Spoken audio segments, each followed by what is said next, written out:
जय बिहार, जय जय बिहार, जय बिहार, जय जय बिहार, जय बिहार, जय बिहार, जय बिहार, जय बिहार, जय बिहार, जय बिहार, जय कदवा, जय कदवा, जय कदवा।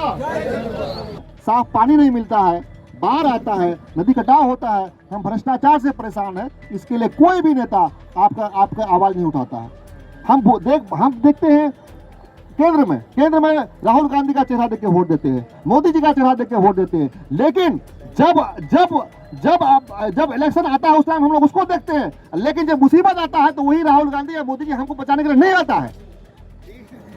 ये सवाल है। इसलिए हम तमाम लोगों को अब ये सोचना होगा कि हमारे लिए पार्टी अच्छी कौन है। सब पार्टी को आप लोगों ने देख लिया। बिहार में एक नई पार्टी आई है, जन स्वराज पार्टी। जन स्वराज पार्टी जो आई है, इसकी जरूरत क्यों पड़ी? आज इसलिए जरूरत पड़ी कि हमने जिसको राजा बना करके गद्दी में बैठाया, वो तो राजा बन गए और अपने बच्चों को भी राजा बना दिया, लेकिन हमारे बच्चे जो है वो भिखमंगा बन गया, हमारे बच्चा मजदूर बन गया, हमारा बच्चा पलायन करके जा रहा है दिल्ली, मुंबई, पंजाब, और वहाँ जाकर ईटा और सरिया ढो रहा है। तो अब समझने की जरूरत है कि आखिर ये दिशा और दशा कैसे बदलेगी।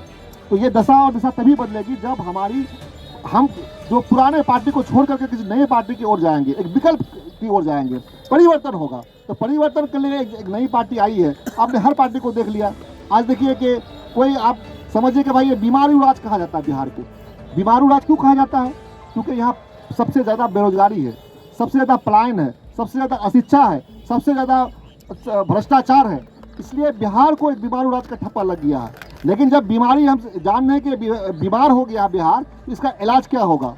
आप ये जानिए कि कोई भी बीमारी, जब इंसान बीमार होता है, हमारे बीच डॉक्टर साहब बैठे हुए हैं, तो हम कोई दवाई देते हैं।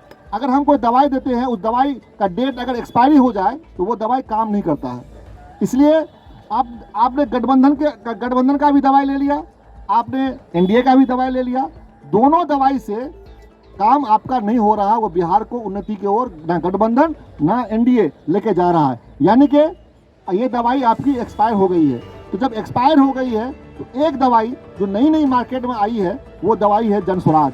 तो उसको हम ये टेस्ट करना चाहिए हमको कि भाई ये दवाई हम खा रहे हैं, वो दवाई तो एक्सपायरी हो गया है, तो उससे तो भला होने वाला ही नहीं है। तो एक नई दवाई जो आई है जन स्वराज, इसको हम दवाई को खा के देखते हैं।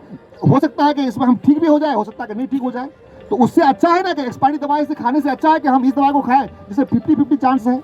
तो हमको ये ट्राई करना चाहिए जन स्वराज को। और ये जन स्वराज का मकसद है कि जब जन स्वराज का कहना है कि जब जन स्वराज आएगा तो 5 काम आपका हो जाएगा। सबसे पहला काम क्या है कि जन स्वराज अगर आएगा तो सबसे पहले जो हमारा आज वृद्धा पेंशन जो भीख दे रहा है सरकार, हमको कितना दे रहा है? 400 रुपया, उसको 2000 रुपया किया जाएगा। दूसरा कि सब पलायन को रोकने के लिए इंडस्ट्री लगाया जाएगा, फैक्ट्री लगाया जाएगा, ताकि हमारे बच्चे पलायन नहीं करेंगे।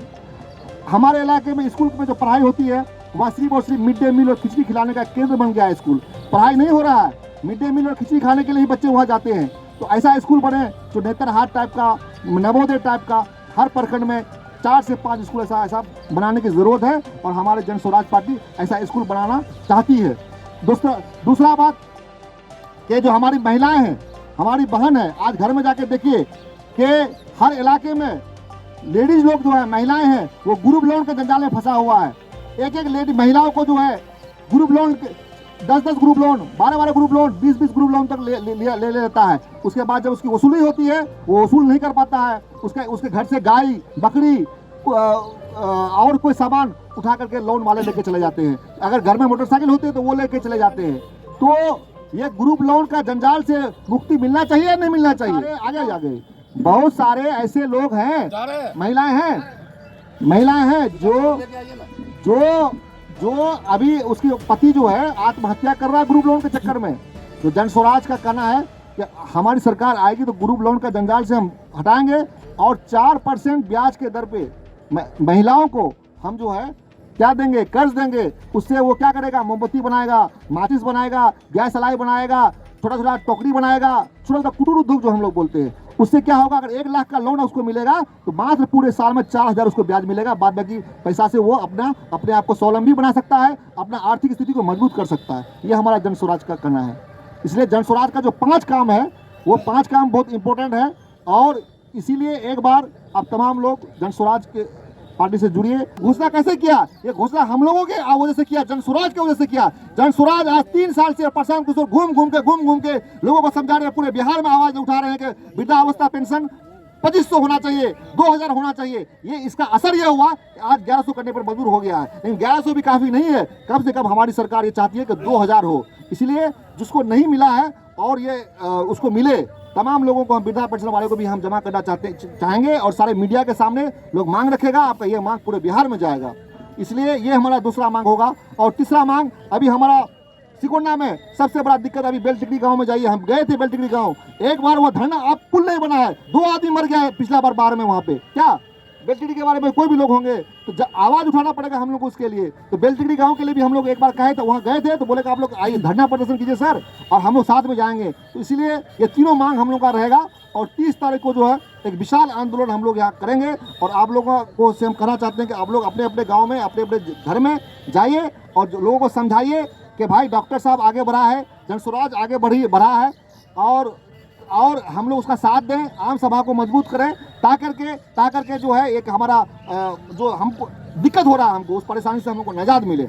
और हाँ, संगठन बनना चाहिए। और दूसरी बात कि हम लोग समाज में बढ़ जाते हैं, हिंदू मुसलमान सिख ईसाई करते हैं, लेकिन जब जरूरत पड़ता है हम लोगों को एक अच्छा अस्पताल बनेगा तो क्या सिर्फ वो मुसलमान का इलाज होगा, हमारे हिंदू भाई का इलाज नहीं होगा। एक जो है अच्छा स्कूल बनेगा, क्या हमारे मुसलमान के बच्चे पढ़ेंगे वहाँ, हिंदू के बच्चे हमारे नहीं पढ़ेंगे, सिख के बच्चे नहीं पढ़ेंगे, दलित के बच्चे नहीं पढ़ेंगे, राजवंशी के बच्चे नहीं पढ़ेंगे, सब पढ़ेंगे। जब सरकार का योजना होगा उसका लाभ सबको मिलता है। और जब वो योजना सरकार नहीं आती है तो उसको इसके लिए सबको दिक्कत हो रहा है, सब परेशानी में होता है। और हम लोग जो है केंद्र में बैठे हुए लोगों का चेहरा, राष्ट्रीय अध्यक्ष है, राष्ट्रीय और बड़े बड़े लीडर का चेहरा देकर वोट देते हैं। लेकिन आप एक बात सोचिए कि क्या हमारे मोदी जी को पता है कि सिकोंडा और बोहता गाँव कहाँ है? क्या राहुल गांधी को पता है कि बेलटिकरी गांव कहाँ है या आपका कुर्सियल गांव कहाँ है? उनको नहीं पता है। या तो डॉक्टर एम.आर. हक को पता है, या हमारे हसीब भाई को पता है, हमारे कासिम भाई को पता है, वार्ड मेंबर साहब को पता है।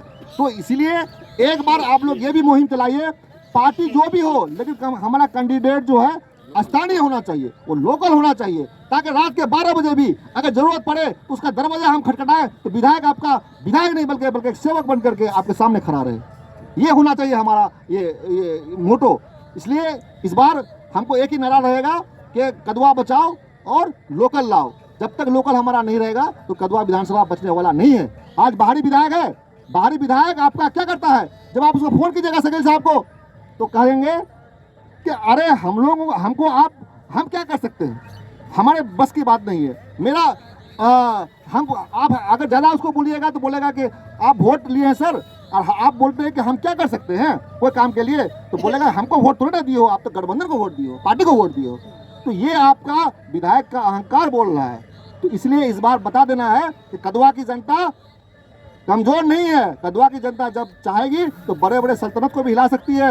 और यहाँ लोकल विधायक वो अपना बेटा को पैदा किया है। अब्दुल जलील साहब इसी धरती में पैदा हुए थे, मांगन इंसान इसी धरती में पैदा हुआ था और अच्छा काम किया था। अब्दुल जलील साहब जब हमारा विधायक थे तो वो थाने में नकल कस के रखता था, लेकिन आज वो बात नहीं है। आज चले जाइए, थानेदार आपको बेगर पैसा दिए हुए आप एक भी काम करा के दिखा दीजिए तो हम राजनीति से संन्यास ले लेंगे। ये है आपका हकीकत। इसलिए अगर लोकल होगा तो कम से कम थानेदार को डांटेगा, अरे भाई ये मेरा आदमी गया है, आप काम क्यों नहीं करा रहे हैं। वीडियो को डांटेगा, सीओ को डांटेगा, तो विधायक का पहुंच आपके घर पे हो जाएगा, विधायक आसानी से मिल जाएगा। इसलिए इस बार अजम कीजिए कि हम लोग कोई भी होगा, हमारा कैंडिडेट वो लोकल होना चाहिए और इस मिट्टी का होना चाहिए।